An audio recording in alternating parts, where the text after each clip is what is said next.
আব্দুল্লাহ চিকিৎসা করার জন্য 7 লক্ষ টাকা লাগবে। জামালপুরের ভাই হুসাইন আর মানবিক লোকদের নিয়ে আসতে কত টাকা নিল তারা, তাদের মুখ থেকেই শুনেন। আমি বাঁচতে চাই, আপনারা আমাকে একটু বাঁচান। আপনারা সবাই দেখলেন যে বলল আমি বাঁচতে চাই, আমাকে সবাই বাঁচান। এ জায়গায় অনেক লোক আসছে আজকে তারে বাঁচাইতে। তার বাবা না, আপনি তার বাবা না? তোর বাবা। আপনি এই জায়গায় আমাদের জামালপুরের ভাই হুসাইন আছে, মানবিক ভাইয়েরা আছে, ক্যামেরার বাইরে আছে। তাদেরকে যে নিয়ে আসছেন, কত টাকাতে নিয়ে আসছেন? 1 টাকাও না। তারা কি টাকা নিছে? না না না, ওর মানবিক তারা কি টাকা দিছে? না না, তারা কিন্তু কোনো টাকা নেয় নাই। এই জায়গায় মানবিক কাজ করতে আইছে। আমাদের জামালপুর জেলা মেলান্দ থানা থেকে আমরা এই জায়গায় আসছি। এটা হচ্ছে বগুড়া, এটা বগুড়া না, এটা বগুড়া সারাগান্ধী। সারেগান্ধী থানা। অনেক রাস্তা পার হয়ে অনেক সকালে আমরা রওনা দিছি, এই জায়গায় আসছি। এই জায়গায় কোনো টাকা দিয়ে নিয়ে আসে নাই। এরপরও আমরা মানবিক কাজ করি। আমি কিন্তু সবসময় ভাইয়ের সাথে থাকি। ভাই যে মানবিক কাজগুলো করে তার ক্যামেরা বাইরে থাকি। কি কষ্ট বা মানুষ যে বলে আমরা মানবিক কাজ করি, ভিউ ব্যবসা, টাকা নিয়ে কামাই করি, এগুলো মানুষ বলে আমরা সহ্য করি।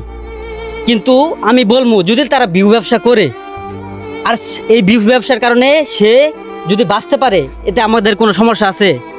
আমাদের কোনো সমস্যা নাই। আজকে যদি আমরা এটার ভিডিও না করি, আপনারা দেখবেন কি কে হেল্প করবে। এই জায়গায় আমরা তাদের বিকাশ নাম্বার দিই পার্সোনালি, এই জায়গায় যেন তারা হেল্প পা।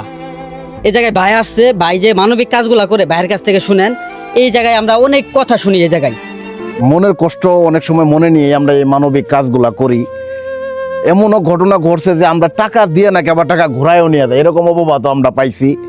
এবং এই যে যে তোমরা পারলে হেল্প করো পকেট থেকে, এই যে আমাদের যে মাসের পর মাসও মনিটাইজ থাকে না, ইনকাম থাকে না, এই বিষয়গুলো আমরা কাউকে কখনো জানাই না, গোপন কথা গোপনেই রাখি।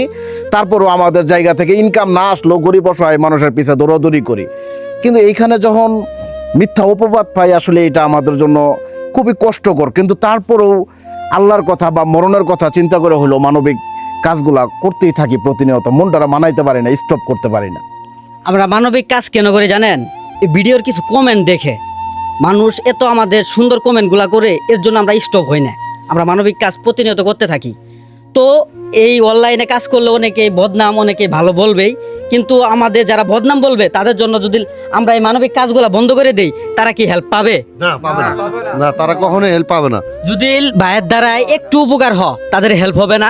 এই যে তার মা, তার মায়ের কাছ থেকে শুনুন তার ছেলের কি কষ্ট। আমার ছেলের কষ্ট। আমার ছেলে চলাফেরা করতে পারে না, আমার ছেলে নামাজ পড়তে পারে না, আমার ছেলে এদিক সেদিক কোনো জায়গায় যেতে পারে না।